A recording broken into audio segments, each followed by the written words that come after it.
All right, hello and welcome back to another Mr. Pisto Plays Magic the Gathering Arena Brawl deck tech and gameplay session. We're back in standard Brawl. The Brothers War is out. One of the brothers, Mishra, claimed by Gix, is here to wreak havoc on their opponent's life total. So 4 mana, 3/5. Whenever you attack, each opponent loses X life and you gain X life, where X is the number of attacking creatures.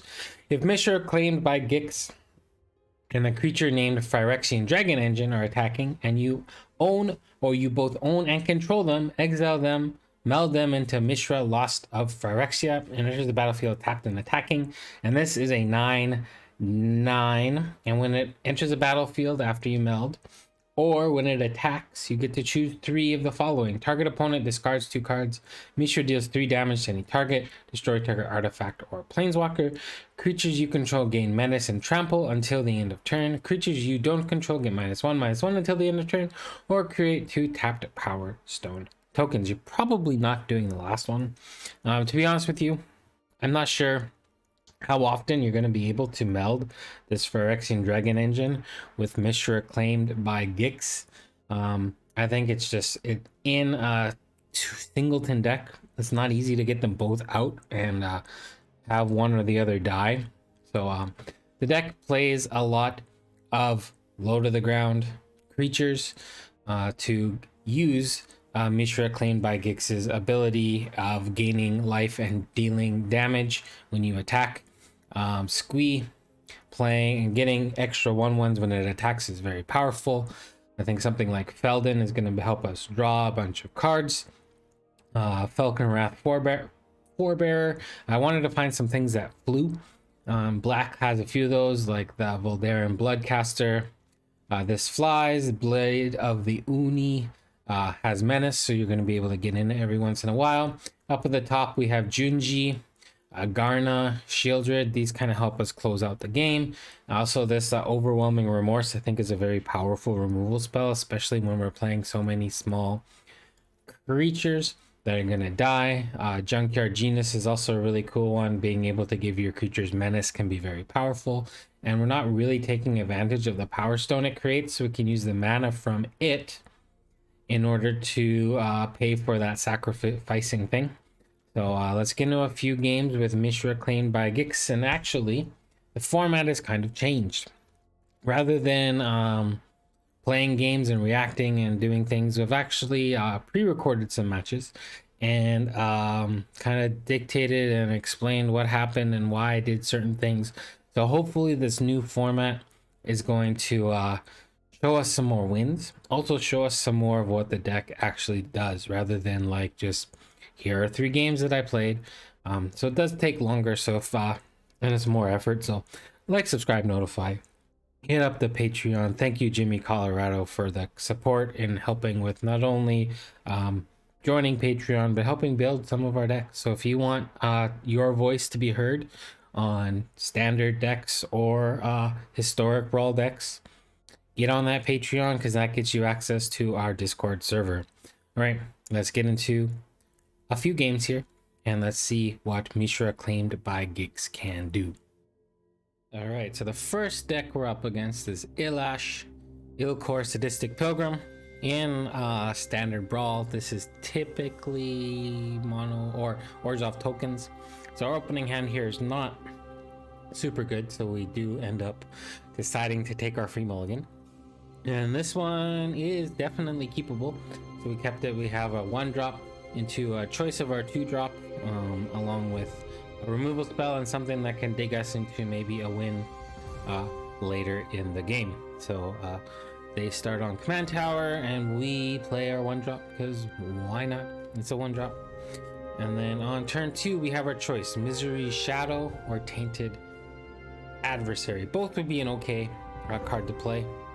The fact that il-Kor has Death Touch, I decided to play the Missionaries or Misery Shadow first, and then go from there.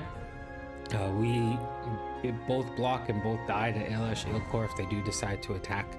So playing out either one I think was fine there. We just drew Ob Nixilis, and that could be good later in our match. And wedding announcement here makes it so that they're going to start going wide with their token theme, as il-Kor wants to do. A good removal spell there with Overwhelming Remorse, 5 mana, exile something is quite good. And in the deck with all the creatures that we have, it gets cheaper fairly quickly. So here we attack, because I figure damage is good. Giving them the opportunity to have to recast their commander is also good. We do like creatures with Mishra claimed by Gix, but offering up a trade here makes it so that if they want to cast their commander again, they're gonna have to pay for it. And so yeah, that's kind of the decision there, and we just kind of have to wait for them to do their thing. They banishing / our misery is an annoying card for a card like Elas, because it stops their death triggers. So we get our land, 4th land, and we play out our Mishra. We get an attack for 1 damage with the its trigger, and gain 1 life, and then we get to they don't block, so we get 2 extra damage in, and we keep going. They have the opportunity to play out some spells. Well, we got now our Overwhelming Remorse is only 3 mana, which is quite powerful, and we end up putting Mishra back in the command zone because there's no point in leaving it in the graveyard at this point. And there they go, they have their 2/2s now, and Squee was a fantastic draw here. It gives us tokens for our Diabolic Intent. It also gives us something that we could potentially sacrifice to a Mixilus down the line. And we wait until they decide what they want to do.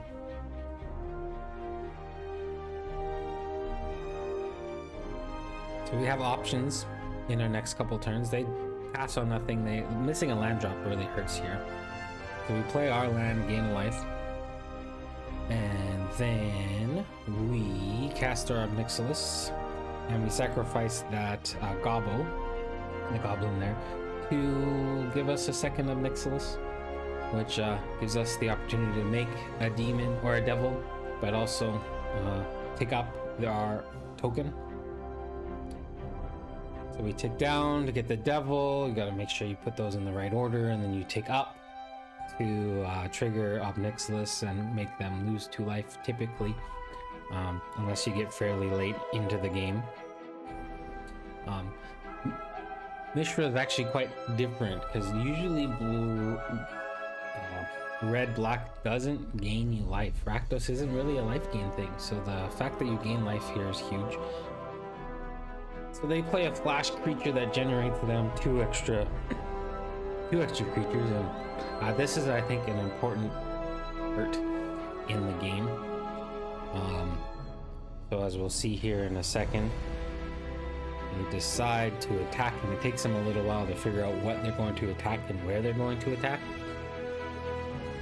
I think it's important here that, because now we're into the later game and they have less life, and we're trying to drain them out here with Mishra, so they end up attacking the token of Nixilis, leaving the regular of Nixilis. And I only block with the Tainted Adversary. So it takes them some time to figure it out. I could recast Squee from the graveyard. Our graveyard does have cards in it that we can recast Squee. But I think it's more important to keep these creatures so that we can start threatening their life total after this attack. So we end up blocking the actual creature, leaving the tokens. And we leave ourselves with a 2/2 and a 1/1. And this also leaves us creatures to use for Diabolic Intent, because I think that's an important card for us to go and find something that we can use to get us some advantage. So after kind of humming and hawing a little bit, Diabolic Intent is the play, sacrificing the goblin. Or the devil, I should say, pinging them for 1. And then this is kind of a realization. I read Gix so wrong so many times. I read it as Gix makes them draw cards and lose life, but no, it's actually you who draw the cards and use the life. So that was kind of silly of me. So in this case, I get to deal 5 damage. I get to fill up my hand for the upcoming turns. And I think this was a very key part in ending the game. Because they go and I believe they board wipe here after they attack. So we block a token. And they depopulate, if I remember correctly. Yes. So bye-bye board. But in our graveyard, we have Squee. So we can cast Squee from our graveyard, leaving a couple of our creatures in the graveyard that we could probably use later if we have our reanimation spell. We leave the Gix and we leave the Misery in there because the Misery can exile things when they die. And then we ping them with the Kazandu. And then attack for 3 more. And the game basically ends here with our Infernal Grasp removal spell. We had a braid for Edgar's other side after. And that's the game. So you can see the deck did its thing. All right, so for our second game highlight, it's Kaito Shizuki. This is typically like a creature control style deck. Yet again, mulligan, not quite good. Yet again, mulligan. This time we go to 3, we go to 6. We keep the 6 and we end up putting Garna back because Garna is kind of the worst of the 2 4-drops between Shieldred and Garna. Shieldred can help get us through the end, and Garna could too. They have the Evolve Sleeper like we had last game. We don't have a turn 2 or a 1 or a turn 2 play. They kind of do their thing, attack. I believe they evolve their Sleeper after we cast our Squee. We're lucky that we don't have any kind of counter spell against us here. We kind of do all that we can do. We attack, we get our 1/1, and we deal our 3 damage, and we start our road to trying to get them down to 0. That's what the Mishra deck is really trying to do. So they attack us here. They don't, I guess, really realize that Squee going super wide is probably bad for them. So here we get our 4th land drop. We play our Mishra. We get to attack their face for, I believe, the Goblin token. Yeah, the Goblin token that comes into play actually triggers Mishra.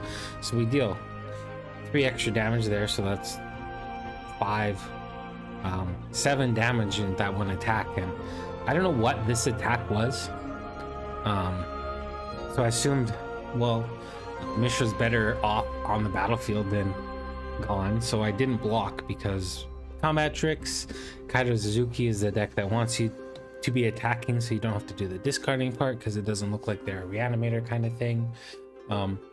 Here they end up bouncing our Mishra back to our hand, which really isn't the end of the world. And once again, they're not really taking into Mishra's ability into account. And like for this attack, we get to attack Mishra for all 5, or Kaito Shizuki for all 5 of slowly counters and deal 4 damage to them, which is super powerful because you don't actually have to be attacking the player to get the Mishra triggers, which is really cool. So they're not really, he wasn't really respecting the Mishra. So Morbid Opportunist comes down, and it's a pretty good card. Really, probably should have had it in this deck, but I guess I kind of missed it, so maybe that could be an addition. We go to try and exile their Morbid Opportunist, and here's the counter spell that they should have used to counter spell the Mishra instead of playing their conscript. So they're at 11. So this is a pretty strong attack. We dealt them 6 damage with just our creatures, and now we put them in an awkward blocking situation. They have to block Mishra in a way, and then they block the, I believe they block the Squee and kill the Squee, So we deal them 3 more damage and put them at 2 and clear their board. So other than their Morbid Opportunist, and I guess in some ways we got lucky that the blue-black deck didn't draw any kind of sweeper. Although at this rate, Mishra with 5 toughness is kind of hard to deal with. So they kind of take their sweet time here, figuring out what they want to do. So we have a few options depending on what happens. We can cast Feldon and Bloodthirsty Adversary for 2 more hasty attackers, or we could drop the 4-mana Shieldred and another one of our creatures. So here they exile a card and cast the spell, so it deals damage and it also gained them some life.